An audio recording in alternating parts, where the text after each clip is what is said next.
Testing 1 2 3. Testing 1 2 3. Good morning, everybody. Welcome back to Crypto Warehouse. My name is Mike. It is September the 9th, I believe, 2025. It's 11 a.m. Just going to close a few things down, making sure that we are all working, which we are. Good morning to you. Now, we have a lot to get through today. And one of the biggest things to get through at the start of the show is the fact that we have planned all of our quiz nights. This morning, we have... There we go. Right. We have on the screen in front of you, Maple Finance. This is tomorrow night. We have a lot of quizzes to get through, so sit down and get ready. 10th of September, Maple Finance. 12th of September, BC Game. 17th of September, WolfSwap. And the 24th of September, Mew. Now, the majority of those are going to be on Binance, except for BC Game, which is a gaming platform. We're going to have a pub quiz on that night. Probably be a little bit about BC Game, a little bit about general knowledge. And we're going to do it on Friday night, I think, if the Oracle is free. Because as far as I'm aware, the Oracle will be streaming Tuesday, Wednesday, Thursday, and Saturday. So the only night the Oracle can actually do the quiz with me is Friday. It's almost like he's got a full-time job. So Maple is tomorrow night. We haven't missed any quizzes, even though I was ill last week. We only do 3 quizzes a month. And I happen to be luckily ill on the one night that we don't have a quiz, which was last Wednesday. So Maple was the 13th of August last month. It's the 10th of September. WolfSwap, I think, was the 20th of September last month, something like that. So they're kind of the same dates. And Mew is always the last quiz of the month. So that's the plan. And tomorrow night, we have Maple Finance. I'm just going to put my phone. This always happens. Okay? I know for a fact people message me on my phone at 11:05 every day just because they know it's going to interrupt my stream. A few good mornings then, Hidden Agendas. Good morning, Mags. Good morning, Manjeet. Good morning, and Alpha. Good morning. I hope you are all doing incredibly well. So what are we going to talk about then if we're not going to talk about quizzes?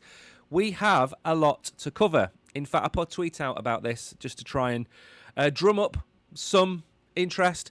We're going to talk about the hack. We're going to talk about Bitist. Okay? Now, you've never heard that term before. I've just made it up. Bitist. We're going to talk about Codex protecting ETH. We're going to talk about ADA ready to rip. We're going to talk about USDH, which we missed yesterday, but we're going to include because I think it's quite important. We're going to talk about meme running. Okay? And then we're going to finish with WorldCoin. I know we don't talk about WorldCoin, but we do talk about WorldCoin. So that's it. And then we'll look at the charts and look at some X files. And that is pretty much it. Danny is in chat. Good morning to you. I hope you are all well. And as I am bringing up the charts, Vive la France. What is that about? I'm going to tell you in a second. Fun and games. In fact, Macron said last night, let's not turn out like England. That's what he said. I think he has a nerve. Put it that way. Right then, let's bring up this and get going. There we go. Bitcoin coming in at 113,000. A little bit happier than it was yesterday, but not too much to write home about. ETH is coming in at 4,360. Again, up a little bit over the last 24 hours. XRP. I think we can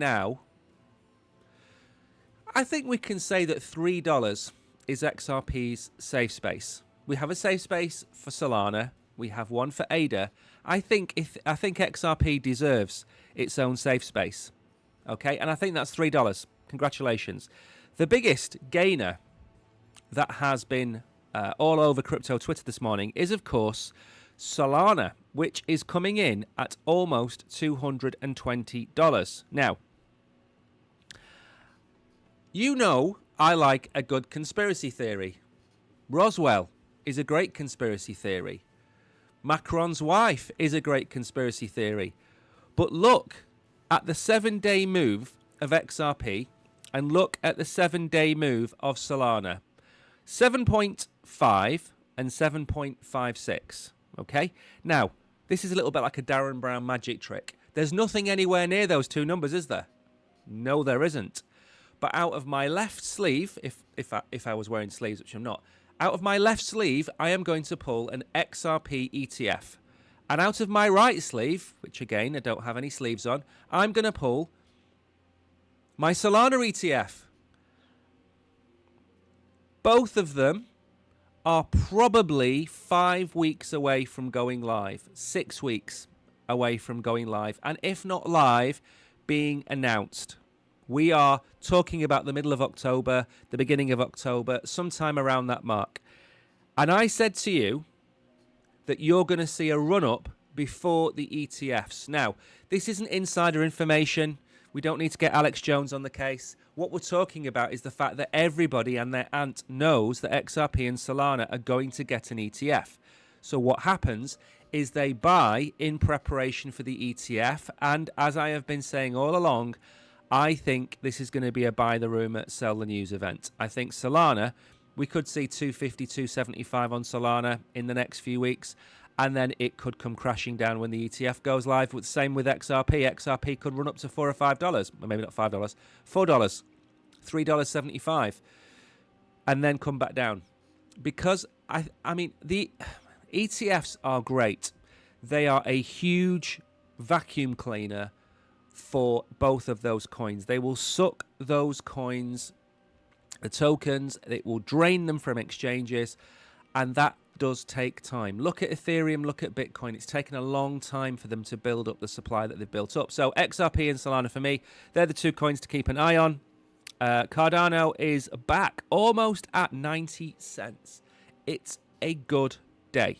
Hype is back at $55, which I believe is probably breaking all-time highs. I'm going to talk about that in a little bit. Chainlink is coming in still under $25. That won't take much longer to get above there. And I expect this USDE stablecoin. I expect this to break into the top 10. And I think at some point we need to start to look at removing stablecoins, because we've got Tether and we've got Circle. That's 2 of the top 10. We're probably going to get Ethena. That will be 3. If we go further down, and I'm not going to go rooting for it now, but we are going to see the World Liberty Finance USD1 coin in the top 10, top 20 anytime soon, okay? Because they're just going to pump the bags of it. So at what point do we start to remove stable coins from the charts that we look at? We should have a tab on here which says excluding stable coins, because we don't care about them. We don't really care about Tether. We don't really care about USDC. We don't care about them. So why should we care about them more when we've got Ethena? We shouldn't. So get rid of them, in my opinion. And then what you would see is you would see Hyperliquid would be 9th and Chainlink would be 10th. And I don't think that's a bad shout. Then you've got Sui underneath there. Stellar is obviously going to do well. So I think we need to have a little bit of a think about how these are portrayed, because some of them aren't needed. MYX Finance is still absolutely ripping. I know nothing about that coin. I haven't seen it mentioned anywhere. I'm going to wait a little while before we look at it again. WorldCoin is up on the news that I'm going to tell you. It's trash, okay? I've said this from the very beginning. I said it'll never go back above $5 again. It's a trash token. I don't agree with the morals of the project. I don't care if it pumps. I'm never going to buy any of it. Virtuals is up. SPX Ethena is up. NEAR is up. Again, NEAR has to do an awful lot. I was saying, or I still believe, that NEAR Protocol, $3.4 billion market cap, I think the AI narrative, which isn't in the news, is going to come back into the news. We've got Virtuals up. We've got NEAR up. We've got Render up. The AI narrative, it's going to come back into the news and those bags will pump. NEAR is still my conviction play. So is FET. I'm not going to give up on those projects because the projects are solid. Losers then. Not many losers. Pump.fun is down a little bit. Crow is falling back down. Now, the Oracle said weeks ago that Crow was going to come back down to 22 cents. And I said, are you crazy? No, he wasn't. I think it was going to come back down to 22 cents. And that's just where we are. Right then, moving swiftly on, let's look at a couple of X-Files. Now, Tariq isn't in chat, but this is aimed at Tariq. So if he ever watches this, he'll know why it's aimed at him. This dog is me in this instance, and you are asleep in this instance. And when I think the top of the market is in, I am going to do this. Okay, this is me. Okay, let's wait for it to load. It's slow, it's a video. I'm old. There we go. Okay, that's me. I'm going to do my best to drop the dog bowl and wake you up and startle you when I think the top is in.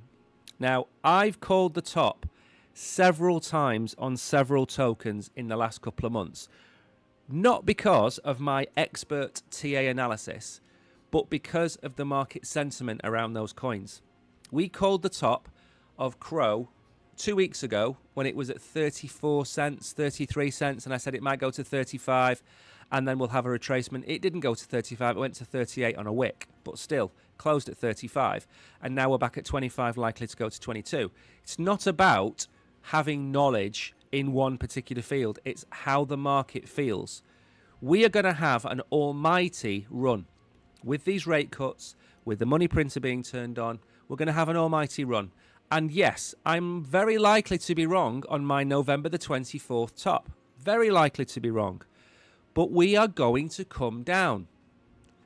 At some point next year, the markets will retrace. Now, I've said this many, many times. We might go to 250,000 on Bitcoin. Everyone will be happy. We might retrace to 160,000, which is way higher than we are now. But it's still a retracement. The same with Ethereum. Ethereum might go to beyond what I say, it might hit $10,000, but I still think it will come back down to $4,000 or $5,000. That's still a retracement. So when I talk about a correction and the bear market, don't think about the prices we're at now. Think about the prices we're going to go to. Look at toilet roll during the pandemic. I don't know. Toilet roll were €5 for 6, for example. What was it during the pandemic? €20? Did it stay there? No. Olive oil. Mags will know about olive oil. There was a drought, so there wasn't many olives. The olive oil went up 4 times in price. And guess what? It's now back to what we were paying for olive oil 4 years ago.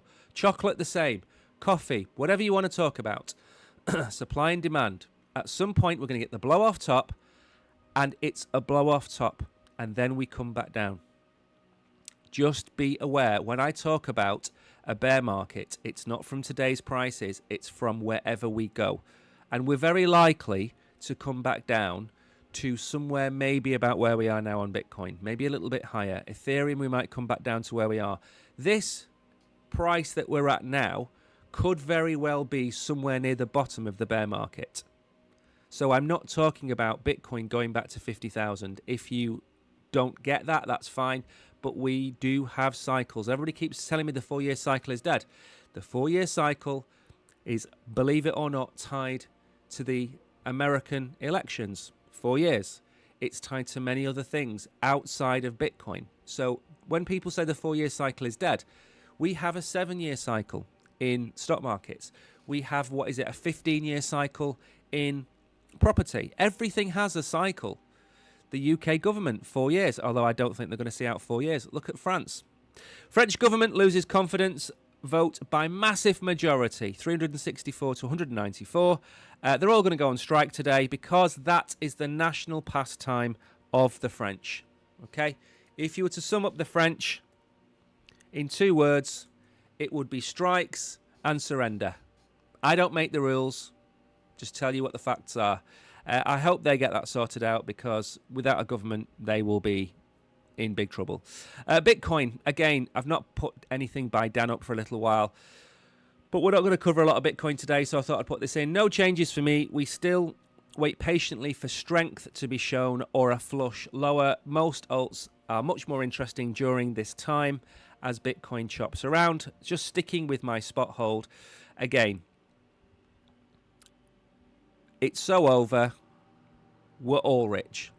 We are between those two bands. We're rich. Bull runs over. We're in that range. Guess what? This time last year, we were in the same position. And this time last year, what did I say? Pack your bags. Exactly what you should be doing right now is packing your bags, getting ready for this blow off top. Everybody worth their salt, in my opinion, is saying roughly the same thing. People are waiting for the markets to react. There are people trying to predict the markets, and I get that. Fair enough. And Protagonist is in chat with his daily list of coins.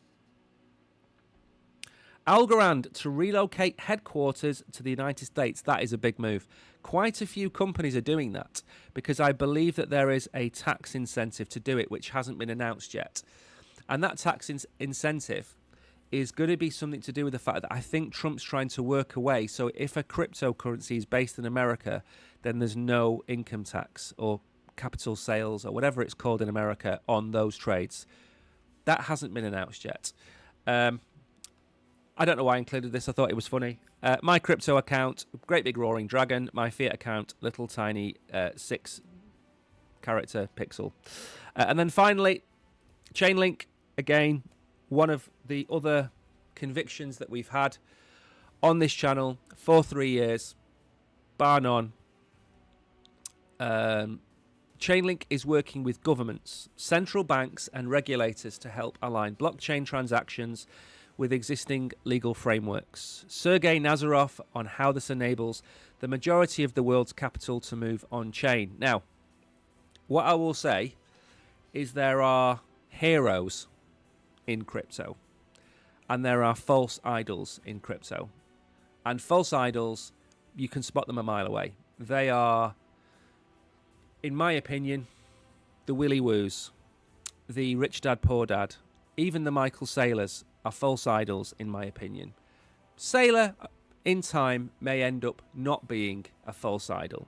And then there are heroes, people who are building and building and building and haven't really changed. Now, in his defense, Sergey has now got a shirt and suit on, okay? And his beard is a lot more trimmed and he's got a better haircut, but it's still him. And I can tell you this, crypto has aged this man.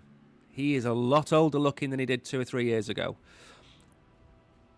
But look at what he has done with Chainlink. Just for 1 minute, sit back and think about the impact that Chainlink is going to have on everything.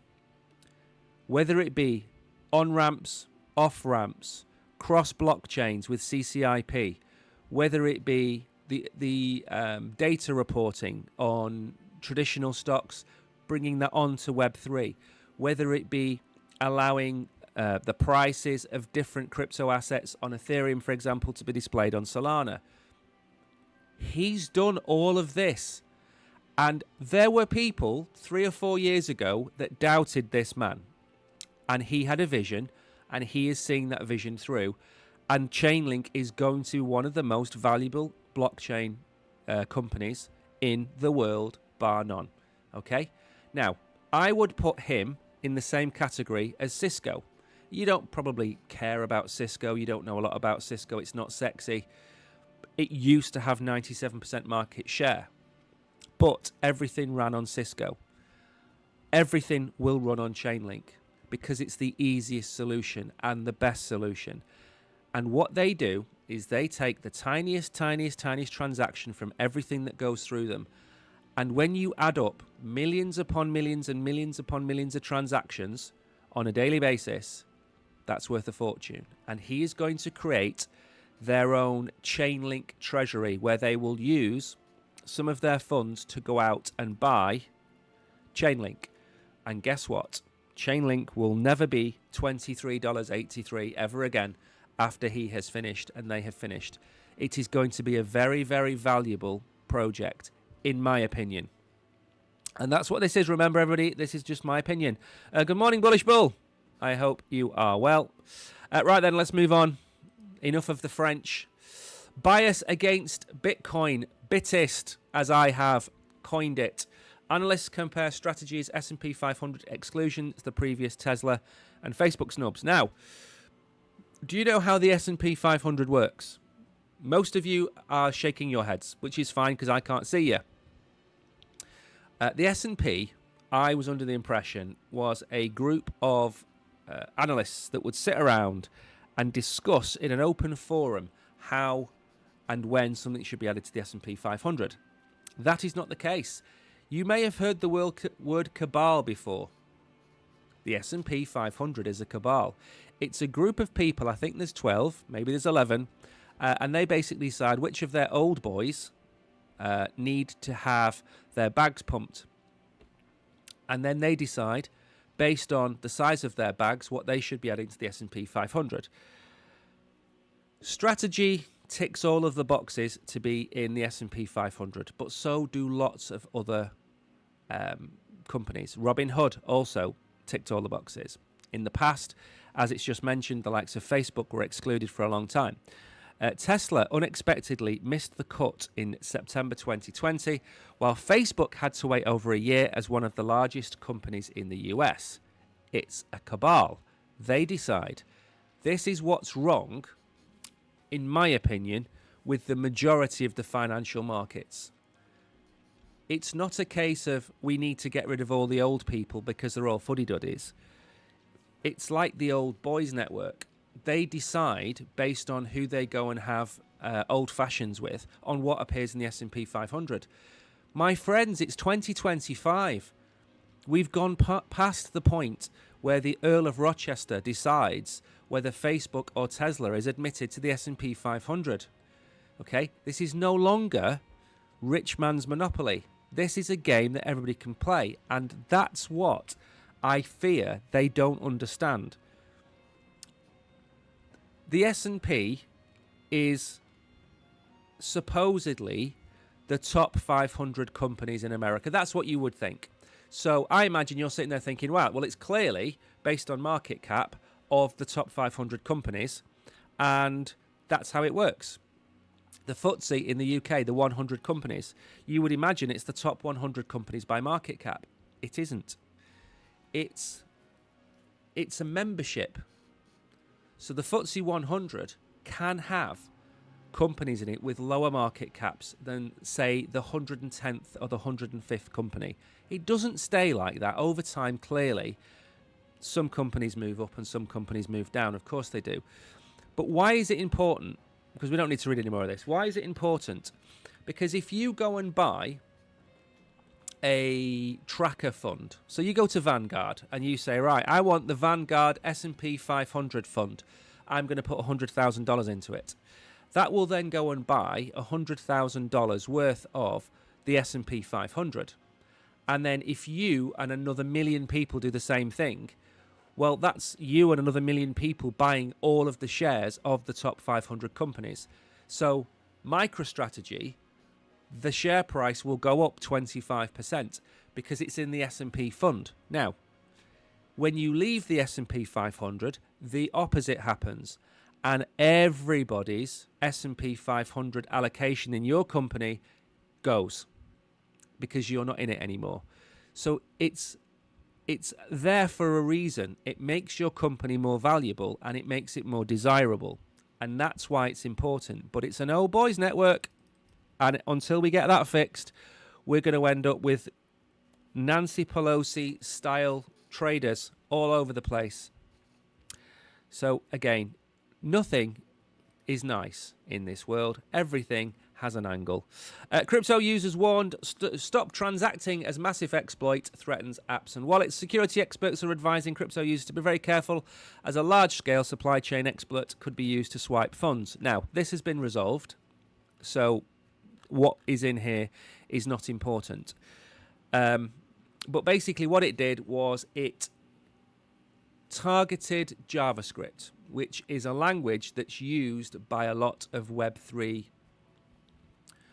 apps, like your wallets, for example, MetaMask or Phantom, for example. And they use a library which will include various different JavaScript files. Somebody snuck some very malicious code into that, and somehow it got committed and put live.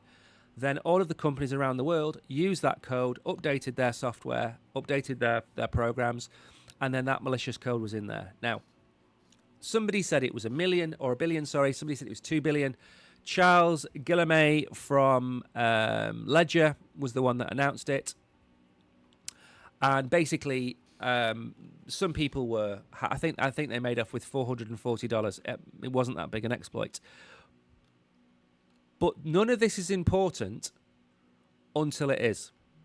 And what I mean by that is you might be sitting there with your net worth on MetaMask and you are an idiot. If you value your cryptocurrency, as I hope you would, and I value your cryptocurrency as much as I value mine, you're on Binance right now and you might have, let's say, $10,000. If you've got $10,000 and you want to go and do some of these degen plays on Solana, and you want to go and do some degen plays on Cronos, for example, you should have all of your security settings on max on Binance. 2FA, anti-phishing, SMS, whatever else you can do, even that new one, they've got the passkey set up. You should have all of that in place on your Binance account. And it should be locked down. You should then take whatever it is you want to gamble with, $100 or $200, and then send it to your Phantom wallet and go and create a second or a third Phantom wallet. You just have to press the plus button and it creates a second wallet. And then with that specific wallet, you trade. And then let's say you have another Phantom wallet where you might keep your meme coins that aren't on Binance yet. you have them there. Now, let's say that you need to connect up to a website that does something. You use another Phantom wallet to connect to it. And then you name them. So you call it meme coins, trading, connector, whatever it might be. And you keep yourself safe. That's what you have to do. You keep yourself safe. And if you lose your net worth because you've kept it all in your Phantom wallet or your MetaMask wallet, and you click the wrong link in Discord or Telegram and it's gone, you have yourself to blame. That is why, in my opinion, the not your keys, not your crypto mantra is dead. I've been saying it for 3 years. I can't sit here and tell you to go and keep all of your crypto on a ledger, because you might not have the first idea what that is. You might not have the first idea how to use it. So why am I going to tell you to use a very complicated piece of kit? I'm not. I'm going to tell you to use Binance. I'm going to tell you to use Binance and turn every single security option you can on, because that is the right thing to do. Because I am not an activist, okay? I'm not going to lie down and I'm not going to glue myself to the floor to tell you not your keys, not your crypto. I'm going to tell you the right advice. And if that means that nobody agrees with me, fine. But that's the right advice. And now people are starting to come round to that way of thinking. Now, after 2 years of telling you this, they're now deciding, well, actually, it might not be a bad idea to do that. And if you've got an awful lot of money and you want to buy Bitcoin and you want to buy Ethereum and nothing else, don't even go near crypto. Go to your broker and go and buy your Bitcoin through an ETF, and go and buy your Ethereum through an ETF, and then Solana and XRP when it comes along. Because guess what? That's with your broker. That is safe, as long as they're a reputable broker, of course. Your bank is safe, within reasons, but it's safe. That's all I care about. You might have a 0.1% chance of something being hacked through your bank or through your broker, whatever it might be. But I tell you now, you've got a 5 to 10% chance of being hacked if you've got it in MetaMask. Talking about hacks, Codex seeks to defend Ethereum from centralized stablecoin attack. Ethereum's Tron killer aims to safeguard the legacy blockchain against the proliferation of institutional-led alternative layer 1 networks. Interesting. Can we not have huge pop-ups, please? Thank you. And there is I don't even know what that is. That actually looks like the turd emoji. Stablecoins have been thrust into the limelight as one of crypto killers' use cases in 2025, sparking growing institutional adoption. But Codex founder Hao-Nen Lee vows to maintain Ethereum's position as the home of stablecoins. Ethereum currently dominates the stablecoin supply race with 153 billion in stablecoin market cap, followed by Tron with 81. I don't trust Tron. Together, Ethereum and Tron command 81% of the total stablecoin market. But upcoming competitors such as Plasma and Tempo are looking to challenge their dominance. The ETH community has been up in arms since the announcement of Tempo Layer 1 stablecoin blockchain developed by Stripe and Paradigm. Some are upset that Paradigm funded the Ethereum-focused institutional arm Etherealize and then went on to build their own Layer 1 blockchain meant to cater for institutions. Lee released a strongly worded article claiming that all the new stablecoin chains are attempts to supplant and attack Ethereum, and said he is confident Ethereum and Codex will crush these competitors. I have absolutely no problem with people creating different layer 1s. I have no problem with people creating layer 2s. Go and do what you want. The issue here is that you don't own Bitcoin. You don't own Ethereum. You own a percentage of it. You are the gatekeeper of your Bitcoin. Now, you might not think this far ahead. The day you die, your Bitcoin continues to exist. So what are you? Are you the guardian of that Bitcoin? Because somebody else is going to get it in the future. When you build a fiefdom, or when you build one of these layer 1s or layer 2s, and people call you a direct threat to Ethereum, a direct threat to Solana, that says more about you than it does about the competitor. If you see it as a threat that's going to kill you, then you're showing your weakness. Ethereum is the market leader, but the market will grow. Ethereum might end up with $1 trillion worth of stable coins on it in the next 3 or 4 years. So if Plasma gets to 50 to 100 billion, who cares? If Tron gets to 250 billion, who cares? It's an expanding market, an expanding industry. But what you have is you have these fiefdoms, these Ethereum maxis and the Bitcoin maxis telling you what you can and cannot do with your cryptocurrency. Okay? Doesn't sound very socialist and decentralized, that, does it? Oh, you can't do that with Bitcoin. Why not? It's not yours to tell me what to do with it. It's decentralized. It's supposed to be uncensorable. I could do what I want. And I think this is a bad take.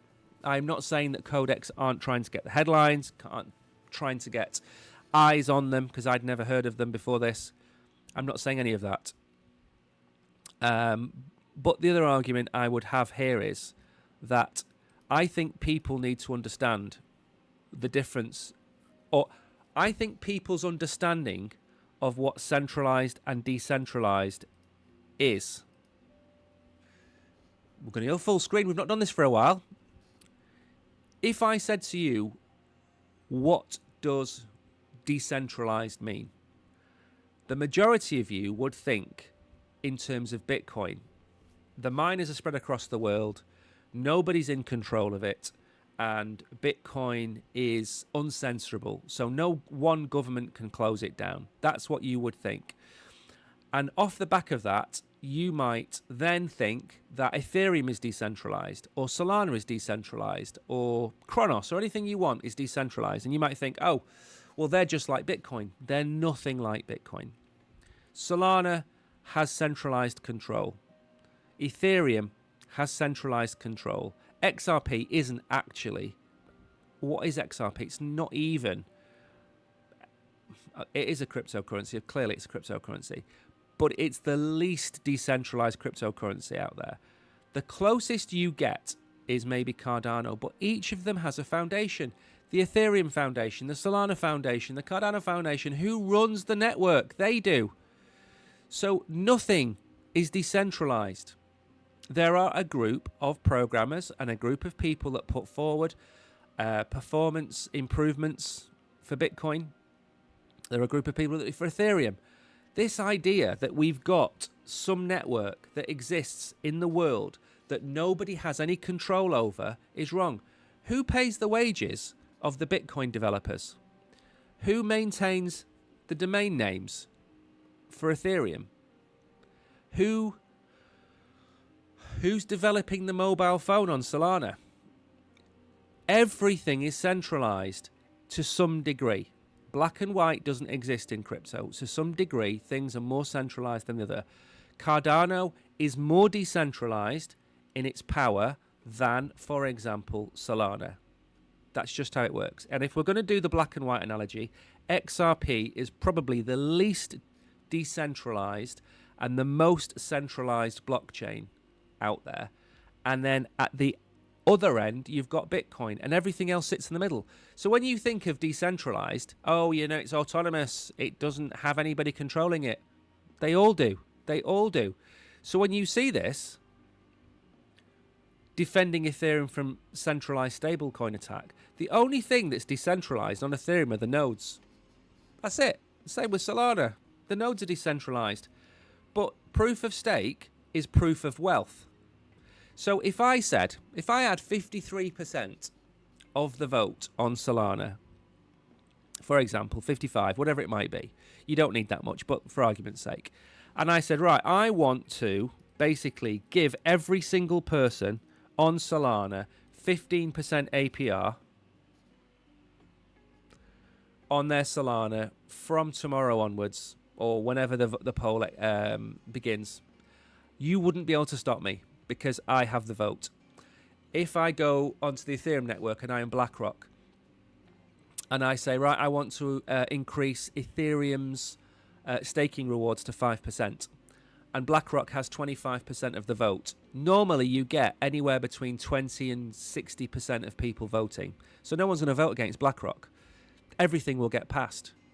So when you think about decentralization, just think about that in terms of the nodes. Good morning. Think about that in terms of nodes. Don't think about that in terms of decision making. Decision making lies with two groups of people: the owners of the coins, proof of wealth, and the foundations.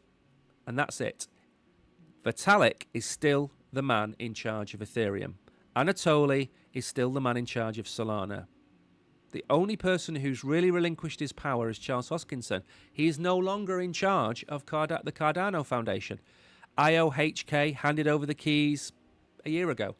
So when you read stuff like that, take it with a pinch of salt. And please do some research into what you think decentralization means, because it means something completely different to what the majority of you think.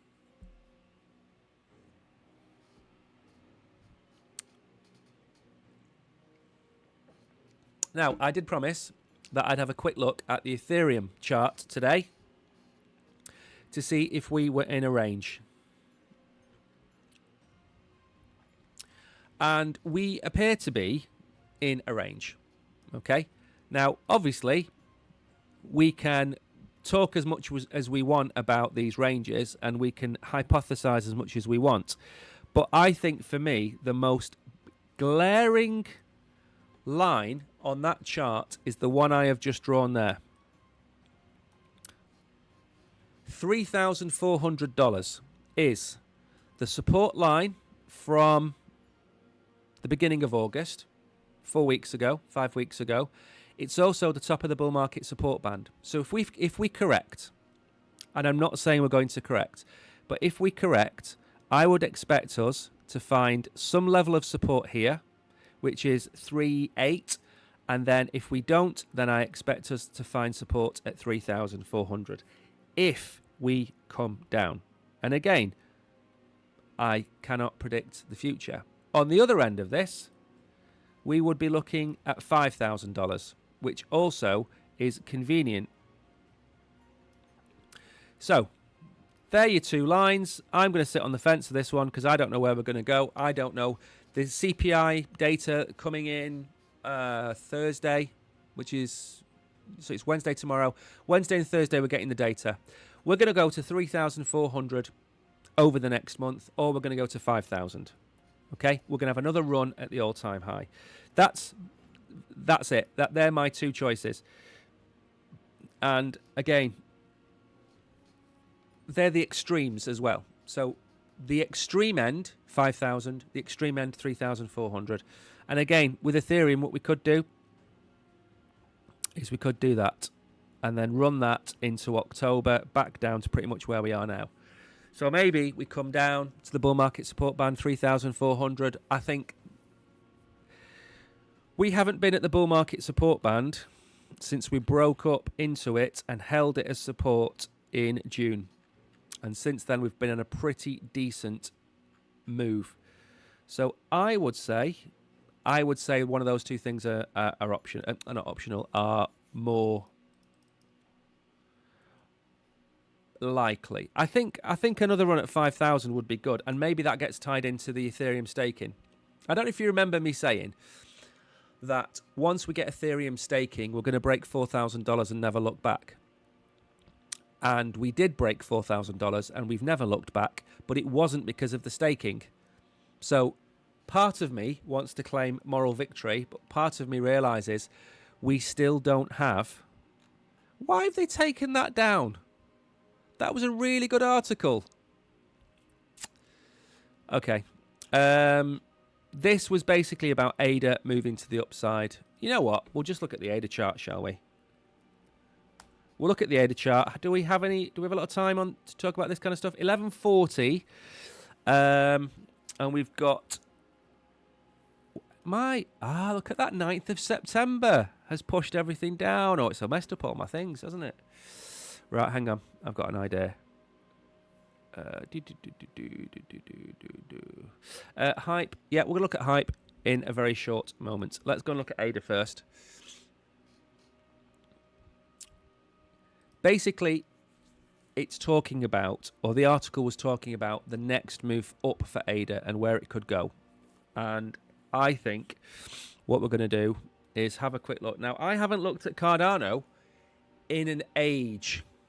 And this chart is probably going to tell you the last time I looked at ADA.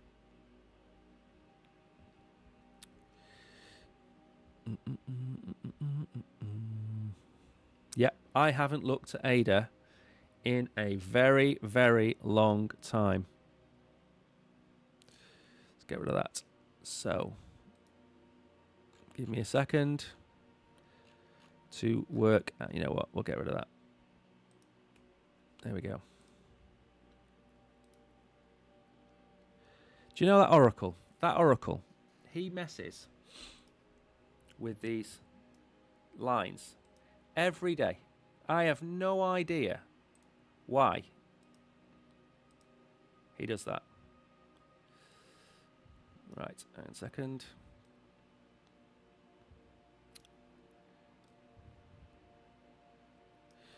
There we go. Right. So we're going to take it from the top to the bottom recently on the daily. We're not going to go any further back than this. Just to basically have a look at where we are. Get rid of some of these lines that we do not need anymore. We've done quite well. And have another look. Right. So, ADA ran up with everything else around about the election time. So we peaked on the 9th of December, which is, 2 weeks after the election. We've come straight back down. We then had another wick up in March when we were talking about strategic reserves. We were talking about maybe there was going to be a crypto strategic reserve and not a Bitcoin strategic reserve. And Brian was in there like worm tongue whispering in Trump's ear, if you remember me talking about that at the time. And then it started to die away because it was never going to happen. Then what happened is we've come back down and we've bounced off this fib level. But what we've done, and I like this, is when we broke up, we've actually come back down, put in a higher high, come back down again. So the next move up is likely to take us to this range here, okay, which is about, let's say, 115. Now, the article was telling you 120, and I'm telling you 117, 118. So it's not far away. We're at 89 cents. Now, we're above the bull market support band. That is a massive thing for me. We are primed, okay? Now, we spoke before about Dan Crypto Trades. He was saying Bitcoin and Ethereum, they're just going sideways. When Bitcoin goes sideways and it doesn't pump or it doesn't dump, it gives the alts a time to breathe. You know the analogy I tell you all the time, don't I? Bitcoin is the big dog that's being taken for a walk with all of the puppies. And the big dog leads the way. And then every once in a while, the big dog sits down in the shade because it's tired and it's fat, because it's a bulldog. And it sits down and it's tired and it's panting like that, right? And then all the little puppies, or the little chihuahuas, or the little dachshunds, they all run up and they all get time to catch up with the bulldog, which is Bitcoin. And that's what we get from time to time. And it's good for the market and it's healthy because it shows there's life in the alts. If we just went through this bull run for the last 12 months and the only things that moved were Bitcoin, Ethereum, XRP and Solana, you'd be looking at your alts going, why has Mike told me to buy Chainlink? Hello, why has Mike told me to buy ADA? So it gives your alts time to kind of catch up. And if you kind of look back towards this period down here, which is the June area, that's kind of like a nice level that goes between April and June, showing that we've got some good level of support. And this is coming in at 55 cents. Now, I'm going to draw two other lines on here. And these are the lines I tell you about all the time. And these are the safe spaces. Just about there. Now, a safe space is basically, for me, it's one or two prices that a coin goes to or falls back to. So it's like, the perfect example was XRP. XRP now seems to be hanging around at $3. If you look at Cardano, pretty much since February, okay, look at how often we've been in that range. We have spent, if we're actually, we're not going to count them, we haven't got time, and to be honest, I don't care. Look at the very few times we have spent outside of that range. February, March, April, May, June, July, August. That's 7 months. In 7 months, we have been outside of that range that I gave you 4 times for a very, very short period of time. So out of 7 months, potentially we've spent 3 weeks out of that range. Now, I didn't make that up and bring it into reality. We're not in a simulation where what I say goes. I am just showing you a chart. But then what happened was we got above my safe space, as I've been calling it. We've bounced off the support band. But then guess what we did? We bounced off the top of my fictional safe space. And now we're moving up. And maybe we don't go any further. Maybe we don't do this. Okay, so if we could do this, if we draw another line on here, maybe we do this. I am not an expert, but maybe we do that. So maybe we come up to $1.04. Maybe. But the point of the matter is that you don't have to be some kind of expert in TA to follow patterns. Okay? You hear people talk all the time. If you use more than 3, whatever tools in TradingView, then you don't know what you're doing. I don't even think I use 1. I've got volume at the bottom, yes. I've got the bull market support band. I've got a fib level. And then I just draw lines. Anybody can do that. And the majority of the time, they're not going to be a million miles away. They are not. I made up that safe space in my head and drew it on the chart. You could probably draw a completely different set of ranges, but they'll probably end up being very similar to that.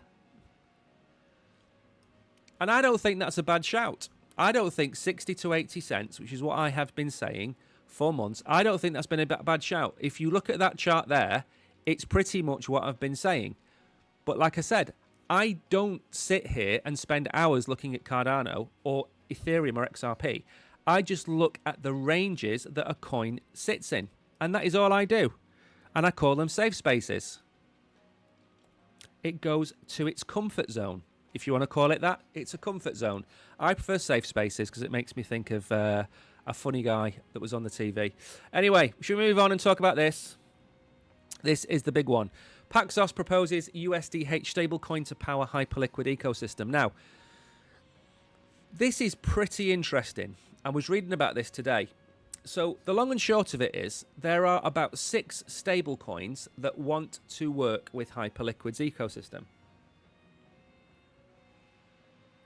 And if you look at X, for example, you'll find there is a Discord channel where people are putting their proposals. Jan van Eck was in there, I think, last night. They're putting their proposals on adding their stablecoin to the Hyperliquid ecosystem. Now, I haven't seen anything like this since probably the Polkadot sidechains, which ended up being the biggest damp squid I've ever seen, and I don't think this is going to happen here. But basically, stablecoins are bidding to be the stablecoin on Hyperliquid. That's what we're at. And I think there's 6 of them, maybe 5 of them. I didn't quite count, but I think there's 5 or 6. And Paxos is one of them. Paxos has set its sights on Hyperliquid with a new proposal that could reshape how stablecoins interact with blockchain ecosystems. The company wants to launch USDH, which is a dollar-pegged token that would function as Hyperliquid's flagship stablecoin while adhering to some of the toughest regulatory frameworks worldwide. Instead of offering another dollar-backed token, Paxos designed USDH with a built-in rewards engine. Nearly all of the interest earned on reserves, about 95%, would be used to repurchase Hype. And those tokens would then cycle back into the network, rewarding validators, developers, and active users. The mechanism, Paxos argues, would be the stablecoin directly to Hyperliquid's growth and strength incentives. Now, I'm going to give you another take on that. What was I telling you about World Liberty Finance, the coin? And it was going down. And I said, I'm going to buy this coin when it gets to the price I want to buy it at. And if it doesn't get there, it doesn't get there. But the reason I'm so bullish on it is this. It has a market cap of 4.5 billion. If USD1 gets to a market cap of 10 billion, which is very, very likely very, very soon, that's going to take $500 million worth of WLFI token off the market. If it goes to 100 billion, it's going to take $5 billion worth of assets, of WLFI assets off the market. It's only got a market cap of 4.5 billion. Work it out. I said this yesterday, not financial advice. What's going to happen with Hype is Hype already has a system for basically adding buy pressure to the token. It's using some of its fees to buy Hype. If you bring a stable coin on board, and let's say that stable coin only gets to a market cap of $2 billion, for example, that's still $100 million a year, or in the case of this, $95 million a year of buy pressure, passively taking it off the market to then reward people. And you know, if you give out 100 tokens, maybe 60 or 70 of them, 70% get sold, but the other 30, 40%, they get locked away.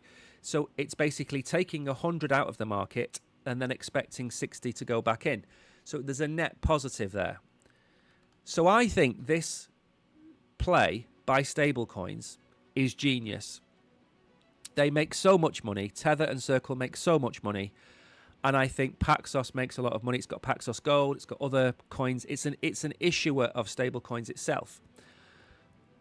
I think this is a brilliant move. And it's basically saying, if you hold your money in my stablecoin, I will use the interest off that stable coin to keep your tokens afloat. So let's say, for example, Paxos went to Solana and did the same thing and said, right, we're going to be your issuer. Now, let's say that ends up, again, getting $10 billion worth of stable coins over on Solana. That would still be $500 million a year worth of SOL being bought up.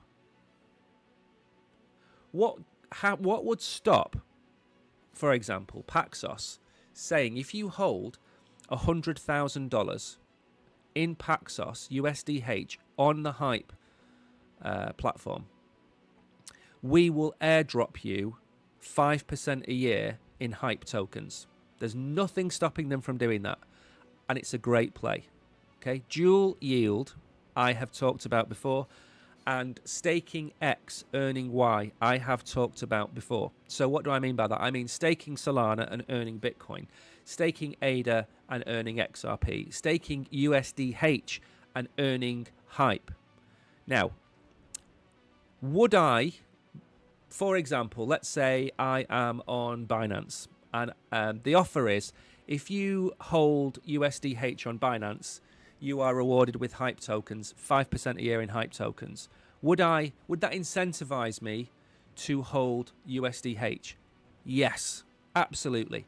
If you said, right, Solana's got its own stable coin, because that, again, that hasn't been suggested yet. What happens if a blockchain issues its own stablecoin with the likes of Paxos? So let's say you had SUSD for Solana and EUSD for Ethereum. So they have their own stablecoins. And then Ethereum say, okay, if you hold EUSD on our blockchain, I mean, there is a conflict of interest here, but forget that for a minute. And we're going to pay you 4% a year in Ethereum by using this stablecoin. You could say, okay, well, what I'm going to do is I'm going to have $25,000 in Ethereum USD, $25,000 in Solana USD, and $50,000 in basically Hype USD. Then I'm going to get 4 or 5% a year, but in the tokens that I want to hold. It's a great, great play. And to be fair to World Liberty Finance, they're not the first, because, of course, Tether has been buying Bitcoin, Tether has been buying gold, Tether has been buying Juventus. But this is a great play. Now, I said how high could hype run when it was at $40. And I said, is it going to follow Ton and Sui, where it's going to run up, maybe get to 9th or 8th, and then fall away? And what happened was the market pumped, which pushed Chainlink further away, pushed Cardano, pushed Cardano further away. I think hype will do incredibly well, but the caveat is that Binance is going back into America. And a big part of hype's value is the fact that it can offer services that currently Binance can't. And I think when Binance goes back into America, I think that's going to be a direct competitor to hype. So even though this looks really, really bullish on hype, and if I was holding hype right now, I wouldn't sell. Okay, I'd be happy that I held hype.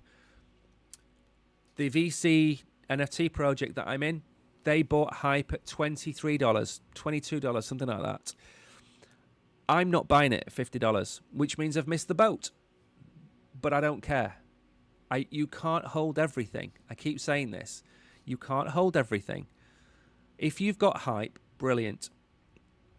But I would advise against looking at starting to buy more and more of it. It's at $50. How high is it going to go? $100?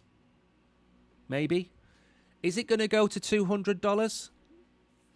Is it really going to go to $300, $400? Because if it does, that's going to put it at nearly a $100 billion market cap. That's where I would say you need to be careful. I said the same thing about Ton and the same thing about Sui. You've got to be careful that it's going to run out of steam at some point. It can only grow so quickly. It's competing with Cardano and XRP and Solana have been around for a long time. Just be careful. But if you hold it, absolutely well done to you. That's what I would say. Right, we're nearly run out of time. We've got 2 articles left. Which is the most exciting? We're going to do the one that's not on the screen, which is WorldCoin. We're not going to look at this one. Also, by the way, hype is able to be used as collateral on loans with Maple Finance, which I think was a very good play by them. Now then, I said that 2 things I said simultaneously. I think treasuries that don't go into Bitcoin and Ethereum, I think it's folly. That's the first thing I said. And the second thing I said is WorldCoin is trash, and I will never support it as a project. So when you put those 2 things together and you see a NASDAQ firm looking to buy $250 million worth of WLD for its treasury strategy, I would sell my shares in 8 co-holdings. I'd sell them. I wouldn't want to be associated with that company. And there's others. I could have picked the one about Dogecoin. There is a Dogecoin treasury. There's one that's going to do Pengu. I mean, it's stupid. It's not silly season. It's stupid season. What are these people doing? World Token is up 40% after it was announced that they were going to buy $250 million. Now, it caused 8Co stock to soar 4,300%. Okay, so this tells me a lot of things about how silly season works. The people buying 8Co stock don't know what they're doing. 8Co buying WorldCoin don't know what they're doing. And the people putting the $250 million in don't know what they're doing. Okay, this is how we wreck people. And I don't care. If you want to go and do this, by all means, even do it with Solana if you have to. Maybe Cardano at a push, but come on, WorldCoin. Why? I mean, we've seen Sui. We've talked about Sui. I've told you it's a terrible idea. WorldCoin. This is a terrible idea. What happens when? Let's say, here's one for you. Okay, so let's say I am absolutely wrong. And let's say this firm buys $250 million worth of WorldCoin. And let's say I'm wrong, and it goes to $1 billion worth of WorldCoin. And then let's say the private placement people say, I've 4x my money, I want my money back. And they want to basically liquidate the position. 8Co will have to announce that, and they'll have to do it over a period of time, and the WorldCoin price will crash.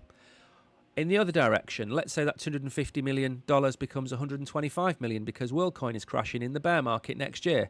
And then the people say, I've lost half my money, I want to liquidate the position. It's going to compound the crash. So what you need to do is realise that this is not good for you and your bags.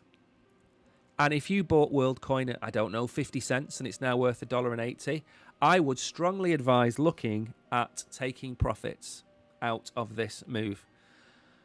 I am not expecting to see 50 companies all copy this move.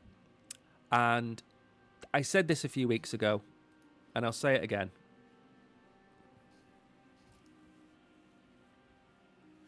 I would be absolutely bullish on Hyperliquid with this. Because Paxos, by the way, Paxos haven't won the right to be the stablecoin on Hyperliquid. They have entered the race. There's about 5 or 6 stable coins wanting to run on this. And they're just one of them.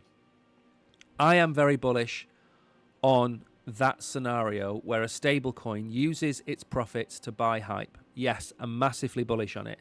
I think it's a great way for the ecosystem to evolve. But we'll move on. So, this is what I see is going to happen. You are going to see a treasury or a company become a proxy strategy, Michael Saylor strategy, for each blockchain. And what I mean by that is that I come along and say, right, I've got $500 million. I'm not going to buy Bitcoin because Saylor's got it. I'm not going to buy Ethereum because Tom Lee's got it. I'm not going to buy Cardano because it's too decentralized and the price doesn't move. I'm not going to buy BNB. I need to find a blockchain that doesn't have another treasury so I can become the big dog. So Sui, let's pick Sei. I'm going to become a Sei treasury. And what I'm going to do is I'm going to buy $500 million worth of Sei. And then I am going to be the alpha treasury on Sei. So if somebody wants to buy into Sei token and they can't, they can buy my stocks. So it's like a proxy. They're not a real company, are they? Is Strategy a real company? No. They're 99% Bitcoin. So Strategy is a Bitcoin proxy. Tom Lee's company will become an ETH proxy. So I see how this is being played out, but I absolutely draw the line. WorldCoin is technically a private company. So a listed company is buying a private company's, let's call them stocks, which is what they are, to then list that company and then what? Gain as much value as possible by being bullish on that token. I don't see it working for other coins outside of the top ones. I think the problem is the further down the pecking order you get, the less I see the value in doing what they're doing. And I think it's all going to absolutely come crashing down on them. Anyway, it's the end of the show. It's 12:06. I don't want to keep talking too much. Thank you all for coming. Tomorrow night is Maple. It's in the calendar on Binance. It's in... I wouldn't go near Bitcoin Cash at all, ever. I mean, it's going to get an ETF. It will do well in the long term. I won't go near it at all. I wouldn't advise anybody to buy it, but it's not financial advice. If you're going to buy something, you buy Bitcoin. And if you want to spread your wings, you buy Ethereum and you buy Solana and you buy XRP and you buy Cardano and you buy BNB. You buy them. That should be your bedrock.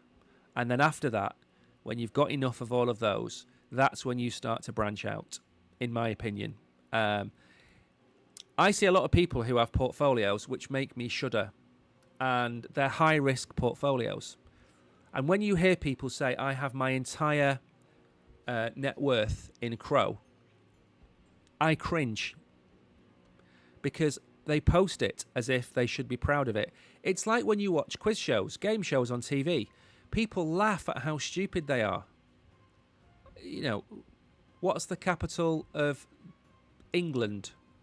And somebody says, Birmingham, and then laughs. Nervous laugh. Oh, no, you got it wrong, it's London. Oh, and then everyone in the audience claps. Why are you applauding stupidity? It shouldn't be done. So, again, I think anybody that has 100% of their net worth in any one token other than Bitcoin, I think that is folly, in my opinion, and I will stick by that. You should have a diversified portfolio. And I don't mean 50 tokens, I mean 6 to 12. 6 to 12 tokens in your portfolio. And if, for example, Manjeet, who asked about Bitcoin Cash, if he's got Bitcoin, Ethereum, Solana, Chainlink and Hype, and he's got a really balanced portfolio, and he thinks that Bitcoin Cash is going to probably do another 3 or 4x, by all means, allocate 1 or 2% to that. But again, it's like saying, should I buy? Should you buy what, with 100% of your portfolio, or should you allocate 1% of your portfolio? The same with meme coin. Let's take Hype. Hype's a really good example. If Hype was at $30 or $20, I would buy it. But it's not. It's at 50. And I said this yesterday. If I buy World Liberty Financial at 10 cents, which is what I want to do, and it goes to $1, I've 10x'd my money. So I've turned $100 into $1,000. If I buy World Liberty Financial at 25 cents, I will 4x my money. So I will go from $100 to $400.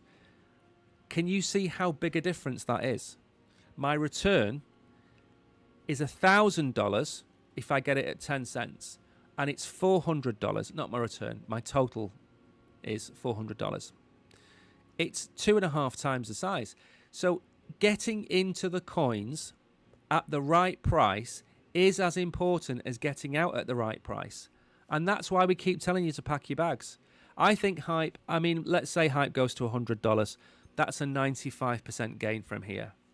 I just don't see that. If I can get, let me think of another coin, Pump. Now, I've berated Pump. I'm not a fan of it. But if I see Pump now, and I look at it, it's come down. It might keep coming down, and I'm going to watch it. But at some point, they are going to start buying back more than is being sold, and the price is going to move up. The same with Jupe. And therefore, I have to apply the same rule to Pump that I do to everything else, which is they have a massive buyback scheme in place at Pump. And therefore, if it comes low enough, I will have to look at it and say, well, there's a 10x in this for me. Maybe I'll put $100 in. That's the way to play it. Anyway, 5 minutes extra. Very sorry. Thank you all for watching. I will see you all tomorrow night with the Oracle. But before I forget, Binance, Square tonight, and YouTube tonight. The Oracle is back in 9 hours. So if you want to ask him about charts, come on at 9 o'clock tonight. Ask him about the charts. He'll see what he can do. Until then, have a great Tuesday.